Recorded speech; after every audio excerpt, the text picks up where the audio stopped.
Breaking news. If it bleeds, it leads. In your news today. You are now tuned in to Dirty Laundry Media. Stand by. What's going on, Dirty Laundry family? It's your man online, Bill Money, tapping in with another video. This clip that I am posting, recorded on Sunday, had the opportunity and the pleasure of hopping on a live panel with the brother Kwame Brown. Had a very, very fruitful discussion. I believe the entire live probably went 4 to 5 hours. I know I rode out for the majority of the live, so I'm posting the segment in which I was able to chime in and give some input, some insight, and some feedback on some of the issues that Kwame Brown has been dealing with. Offer some perspective. I was kind of all over the place, so forgive me. This was actually my first opportunity to do a live panel discussion in this capacity, or any capacity for that matter. So yeah, check it out. Hop down in the comment section. Let me know what you think. Like this video, subscribe to the channel. Definitely appreciate you tuning in. And make sure you hit the notification bell so you'll be alerted next time I drop a video. Again, thanks for tuning in. This is your man online, Bill Money, signing off, and I'll see you on the next video.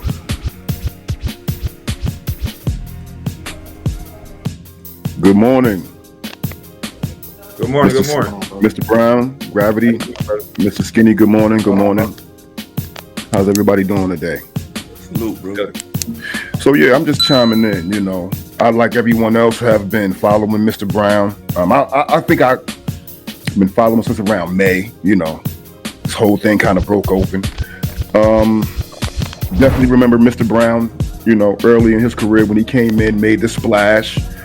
So it all kind of, you know, came back to me, the treatment. You know, I'm not really a heavy NBA guy. I don't really follow the game like I used to.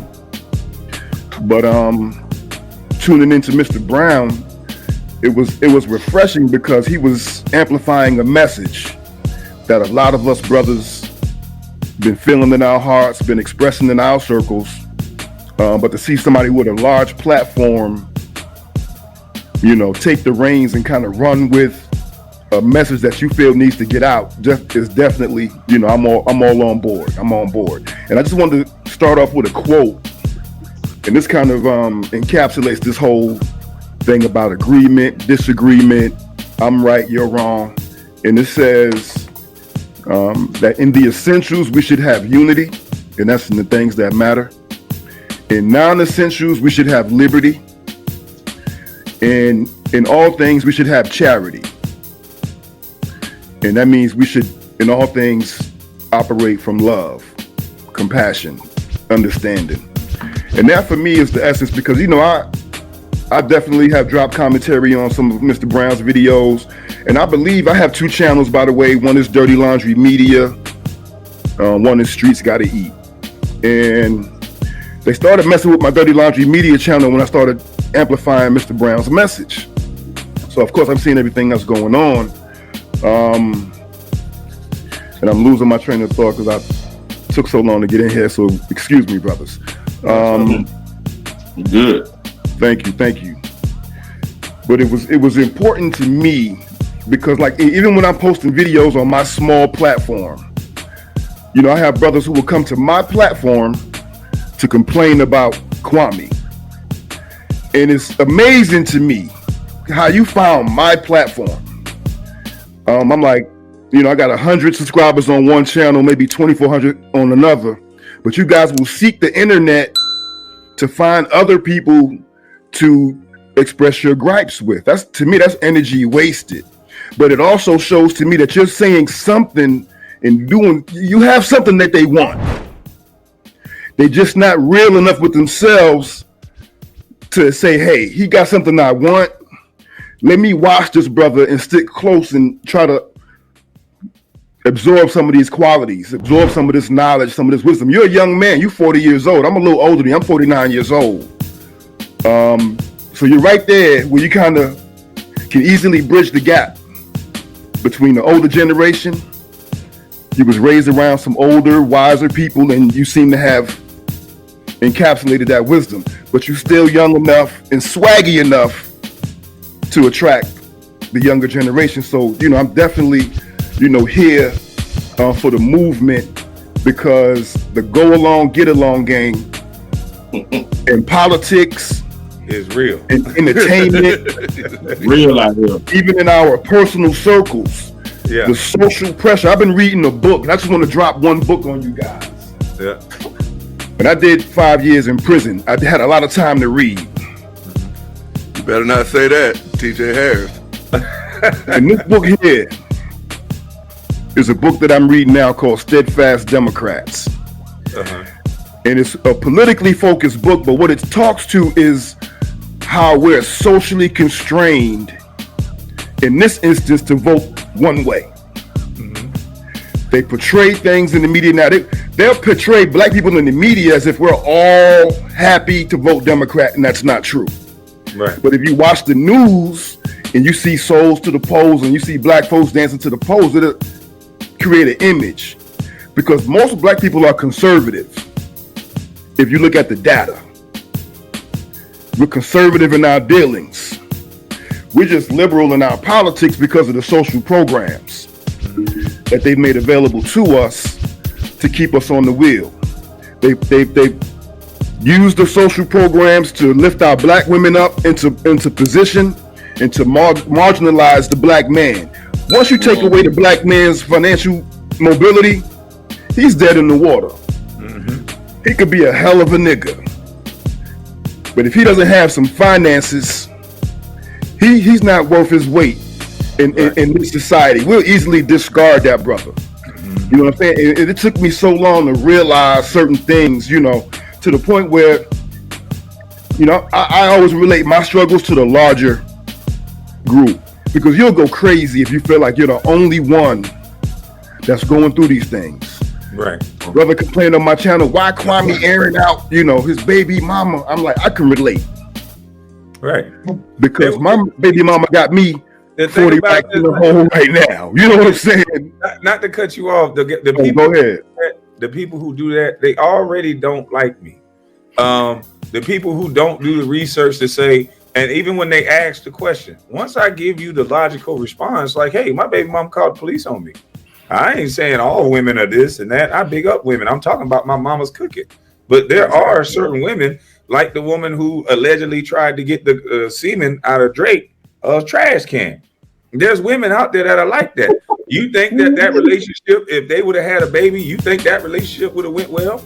You think that would have been Drake's fault? He never wanted to have a baby with her. So in those scenarios, some women are wrong. And I'm not the type of man that's going to be like, oh, I sit back and I'm just always peaches and cream with all women. No, it's to the women who do me a certain way, or the woman who do me a certain way. I'm going to speak on that behavior, and that's that. But I don't get toxic. But see, that's the thing. I'm sorry, Mr. Brown. No, I was just saying this the other day. There was a video of a brother who allegedly caught up to a guy who had attacked his young daughter and blacked her eye. Oh, I saw that video. I posted the video. I posted that on my Streets Gotta Eat channel. But my commentary is video. My brother watched you. Shout out to you. My brother sent me that video the other day.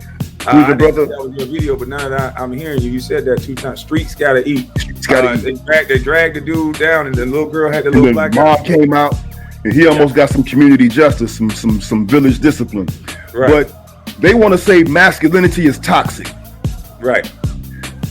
It's masculinity that gets things built. Exactly. That builds communities, that builds cities, that builds civilizations. It's a masculine energy that gets certain things done in the world that you have to have. I was saying to myself, like, coming up, I was the kind of guy who would stand up for other people. If you were being bullied and you was with me, I'm gonna do what I could do. Right. I ain't the toughest guy, but I will stand up to, or we gonna run, depending on the situation. I might say, yo, let's get out of here. You know what I'm saying? But anyway, I wonder if they want to call that brother toxic. See, you good as long as you standing up for somebody else. If you're defending womanhood, or if you're defending whatever the case may be, whatever the case may be. But if you stand up for yourself, all of a sudden, your masculinity becomes toxic. Because I figured that much out. Dealing with, the ex-wife, the baby mama, the court systems. You can't even speak out in court. Right. Like that brother said, that the whole case was going his way. The woman never showed up in court. And the judge was still hesitant to let the man win. Yeah. My situation, just to be brief, I was lied on. My ex-wife went to the court and said he owes X amount of dollars in back child support because we had an agreement in our divorce settlement that I would pay this much. She couldn't go back and get more money. So I lie. And the courts back her up. I'll drag her, I drag her to court to try to clear it up. I almost went to jail because I'm like, tell these people what you did and why you did it. And she admitted, like, I did it because, first of all, she was mad I wouldn't rekindle. Right. That's how I'm in the new situation now. Right. And it's all good till she see those pictures with the new one. Or you show up with the new one to the barbecue and they hear the word. Yeah. Oh, now they know it's real. Yeah. And I would never do this to you. I would never, ever, ever use your kids against you. Now, oh, hell, I got to use these kids. So, it begins to a point where you feel defeated. You feel like there's no wins for you. Especially if you don't have the finances to get a lawyer. Some things add up. I'm trying to tell you. And if you can identify for 6 years, and if you can identify, and I know you come from a little bit of means, you know what I'm saying, bruh. I can't even call a lawyer. They like how much money you have. They need $2,000 just to, show up and take a look. So, yeah, when that brother, and it was tragic. They'll spend that the first 2 hours. Yeah. Taking a look. Yeah, taking a look. It's sad what they got going on. They got to cut. They got to pay their staff. They got to, they got expenses. It's expensive to work that system. That's the thing. I want to say this. That's the thing that some women got to understand. It's better if you make a deal. If you have a man that's willing to make a deal with you outside of court, and he's consistent with that deal, it's better to do it that way, because the only people that's going to win in the end is the court system. They're going to get paid. They're going to get more than you. I can guarantee it. Whatever that man has, they're going to take less of. You're going to get less because they're going to take more of the pot. And that's what people don't understand.